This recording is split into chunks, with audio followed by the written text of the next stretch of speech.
engines roar, the open road awaits on my Meteor 410. Come ride with me, embrace the escape. Before we start, this isn't meant to be an ultralight or even a light packing list. Everything that I choose to take is for at least one reason. Some are luxuries for comfort, some are because of my paranoia of the bike being stolen or breaking down, even though the bike rarely breaks down.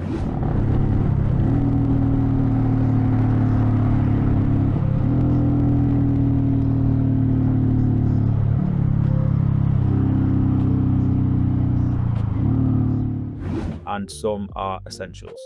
They're all packed into specific locations. I know where everything is, and I split my luggage into rooms or themes like bedroom, kitchen, garage, etc.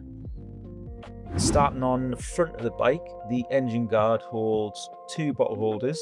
The one on the right holds a cup for either tea or coffee or a bottle of water, and the one on the left holds my vape liquid, and my amazing puck on a retractable string.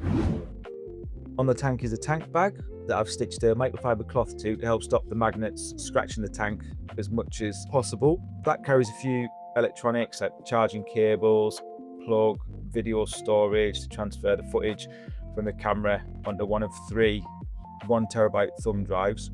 I'll move my wash kit and my clothes into the tank bag when I'm going on a ferry, so I can just grab the tank bag and then away I go.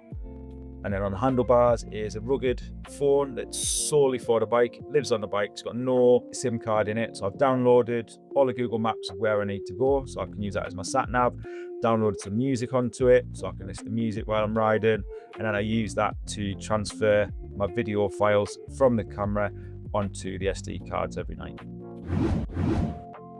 The left-hand pannier, so I've added two smaller Rhino walk bags to the panniers, one at the front and one at the back. The small front bag on the left-hand pannier has got first aid kit with painkillers and the usual stuff that I'm not going to use. But if I did need it, I probably wouldn't know how to use it and would more than likely need a hospital. But it makes me feel safe that if I tear my bicep, I can stitch my bicep back up or bandage my hand back on and crack on. I've got a flat tyre repair kit, which is a motor presser mini pump, which has an SAE connector, and then there's an SAE connector that's hidden under the seat that I can just fish that out and then connect the pump onto, and then the motor presser, puncture repair tool, and then a couple of the sticky strings for that. The small rear bag has got a litre of engine oil, chain cleaner, chain oil, chain cleaning brush, a few rags, a small funnel for topping the engine oil up, some WD-40, and then a little squirty bottle of some visor anti-fog. The main pannier on the left-hand side is where I keep my clothes. So there's a set of clothes that I'll be wearing, and then there's another two full sets of long sleeve t-shirt, leggings, socks, a box of shorts, and then I've also got a thicker set of like long johns and my windproof RST stuff if it's a cold day. And then there's my wash kit, which consists of toothbrush, toothpaste, towel, and soap. And I use the soap to wash my hair, wash my body, wash my clothes, wash my dishes, and anything else that's dirty. That 1 bar of soap is used to clean it, although I haven't used it to wash the bike yet. At the bottom of the bag is a heavy noose chain that I can use to attach the bike to a solid object if my spidey senses are tingling and I'm getting that feeling of, oh, this place is a bit of a shithole, so at least I can lock the bike to something solid. In the tail bag, I've got my sleeping stuff and things I might want quick access to while on the bike. Waterproofs, inflatable pillow, which I disagree with, but I have agreed to try some luxury. A small folding chair, cold weather gloves, closed toe sliders. These are not Crocs because Crocs are for fools. Sleeping bag liner, I can use that on its own if it's hot, or I can put it in my sleeping bag if it's cold. And then the bag itself can be closed up to 40 litres capacity, or I can unzip the ends and then that expands up to 60 litres. I'll keep my 4 hard-boiled eggs clipped to the outside of the bag. It's for easy access, so I can have a snack. In the end pockets, I'll keep a rubbish bag, like just a Tesco carrier bag or something, so I can use that at campsites.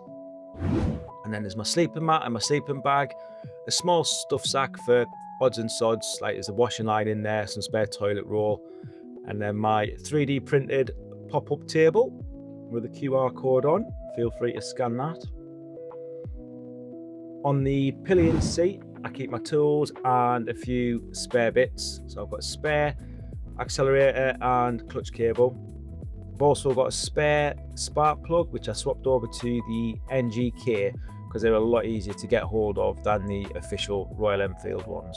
Electrical tester, OBD scanner, some wire wrapped around a pen, some tape wrapped around a pen, spare fuses, cable ties, some glue and electrical connectors, sewing kit, copper slip and a spare lighter. I've also got a small 1/4-inch drive ratchet with some sockets and screwdriver bits, and then an adjustable spanner. I've got some gloves if I've got to work on the bike and it's dirty and it's hot, so I don't ruin my motorbike gloves. And then there's a booster pack, which I can also use as a spare battery power bank if I need to, but I try not to use that one. I try to keep that in case the battery's flat and I need to start the bike. I also keep 2 litres of water for cooking, and then another 2 litres of water in my camelback for drinking water while I'm on the move, attached to the tail bag. In the right hand pannier is the tent poles, pegs, selfie tripod for the obligatory look I made it selfie. In the front pocket of that pannier is a 50,000 milliamp hour power bank, and then my spare vape batteries. They both plug in to the cigarette lighter socket, which I've wired into the bike, and then they'll charge all day long while I'm riding. And then because it's on a switched live, when I turn the bike off, they turn off so it doesn't kill the battery of the bike. Rear bag on this pannier is pretty much the kitchen with the MSR Whisperlight multi-fuel stove, cutlery, brew kit, cooking pots and cleaning bits and bobs.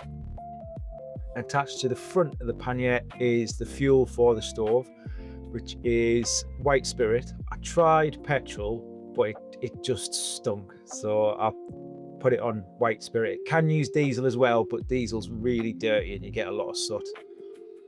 The light lock sits stuffed into the side of the tail bag, so that's easy to get to when I stop. Finally is a leg bag. I keep a small 10,000 milliamp hour power bank in there, which I use to charge spare camera batteries, the microphone charging case while I'm riding, and then there's a nice yellow pen and my wallet. The full weight of everything, including the water, the heavy chains, all that stuff, is 50 kilos. So it's 15 kilos in each pannier, including the weight of the panniers. They are heavy, they're 6 kilos each. And then each bag, the tool bag and then the tail bag, they're 10 kilos each. Could I make it lighter? Certainly. Do I want to?